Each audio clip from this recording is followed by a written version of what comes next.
Infrastructure Investment Trust, or InvIT, is the new buzzword for money managers and infra companies. IRB Infra and Sterlite's India Grid are all set to sell InvITs. So what is an InvIT? InvIT is like a mutual fund, a collective investment framework. The sponsor is usually an infrastructure company which sets up a trust.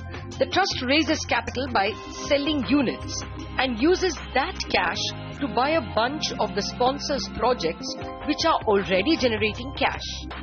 The units are typically purchased by pension funds, mutual funds, insurance companies and sovereign funds. These funds are paid from the revenues generated by the infra projects. Under Indian rules, the sponsor has to retain 15% of the units for at least 3 years. Thus, the InvIT helps an infra company sell off a part of its completed projects to new investors and secure funds for new projects. In a way, InvITs replace banks as funders for infra projects. InvITs are like REITs or real estate investment trusts, in that the REITs are backed by rent-generating real estate assets and InvITs by cash-generating infra projects like roads or power grids or even power projects. However, InvITs are different because the returns depend on both growth and on inflation. So that's broadly how infrastructure investment trusts are supposed to be structured. But a new product and a complex one like this one elicits several questions.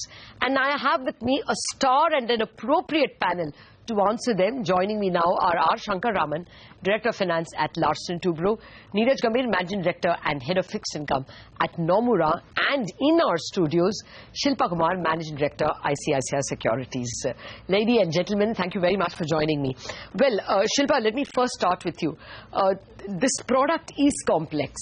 So, are investors educated enough? Do you expect it to start finding buyers anytime soon? Yeah, so I'll say certainly, people absolutely understand the product, but there are lots of always little nuances to any new product that, especially institutional investors would like to understand. I'll say there's a very good reason for actually spending some time understanding this product because we are at a time when debt yields are not that high and at a time when equity valuations are looking rich.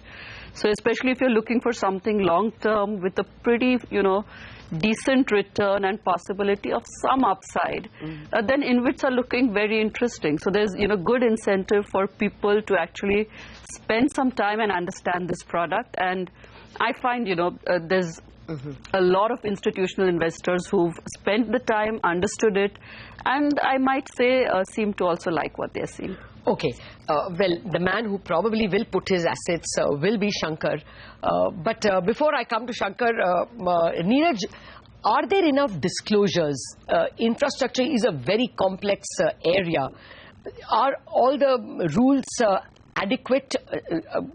Do they reassure the investor enough, the buyer? Yeah, so I think like it happens with any other product, things tend to evolve over a period of time based on the experience gained. Right now, it seems like that we have a fairly comprehensive set of rules and regulations, including the ones for disclosure, including the ones for the investors. But as the market will evolve, some of these rules and regulations may change. But it feels like that we have a fairly reasonable and comprehensive, regulatory framework for this product to take off. I think where the market is currently, that there is a lot of investor education going on. Given the nature of the product, each InvIT will be different because the underlying asset is going to be different, the underlying cash flows are going to be different. So investors will have to actually deep dive quite a lot to understand the assets, the cash flows, the operating environment, and then based on that they will take a call. So while it's going to be a sort of a listed, traded product, it's also going to be something which will involve a lot of investor education, not just at the product level itself, but also per transaction. Each transaction will be a different transaction. No, that's why I began with disclosures, because if you're going to put a set of infrastructure projects and sell them as a mutual fund unit, then do we know enough about, what will be their projected revenues, what has been the historical revenues? Shankaraman, what is your sense? How much disclosure? In the first place, will every bridge and every road that is put in that InvIT have even stable revenues? See, I think insofar as disclosure is concerned, the stress has always been on past track, how the asset has played out, how the cash flows have been. I do not think even SEBI does encourage futuristic projections in the disclosures because of the underlying uncertainty. I think Neeraj said it right. I think while the product is interesting, the understanding of the product at ground level is a big task. It cannot be translated into paragraphs of English. Because A, we are dealing with several economic variables when it comes to revenues of public assets like a toll road, for example. Now, my own sense is that where inflation will go, where interest rate will go, where the political calls for the tolls to be collected or not collected will go. There are several imponderables when it comes to projecting over a 20-year or 30-year time frame. So there is an element of risk that is involved in these future projections, and that precisely causes the current challenge for InvIT. It's a very interesting product, a product that actually is required for the market. But to be able to cash on it, I think it is very important that there is some revenue certainty that comes into the product. Today the variability is pretty high, and that makes the investor, while interested in the space, a bit hesitant to commit his capital. Before I come to the worries or investor concerns, even the how-to of the product, I'm not very clear. In a REIT, you will have both rental earnings as well as the terminal value of the land. Sure. But in a infrastructure product, Shilpa, in a BOT model, the unit itself goes away to the government. Right. So you only have 20-year revenues. Sure. So therefore, it works like an FMP. I mean, it has a time-bound existence. So annuity is always the word, I guess, which better, kind of captures it. So it is an annuity, which in fact you are kind of going to get over a period of time. And like we discussed, I mean, I think the point was made that not all revenues are fixed. Some of them are variable. The variability can come out of things like, for example, where does inflation go? The variability can come out of things like how does toll revenue pick up or not?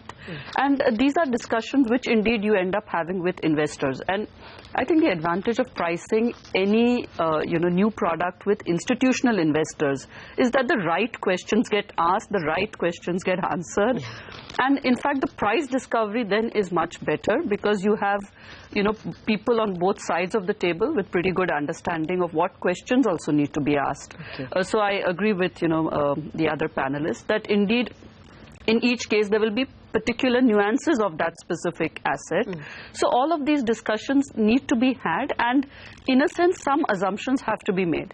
So now, for instance, let us assume there is a set of road projects of a company that have been put in an InvIT. What will the yield offer be? Will you compare it to, will it be 200 basis points over GSEC? Or will it be more like an equity because it is going to generate probably 8% GDP growth and therefore 8% traffic growth?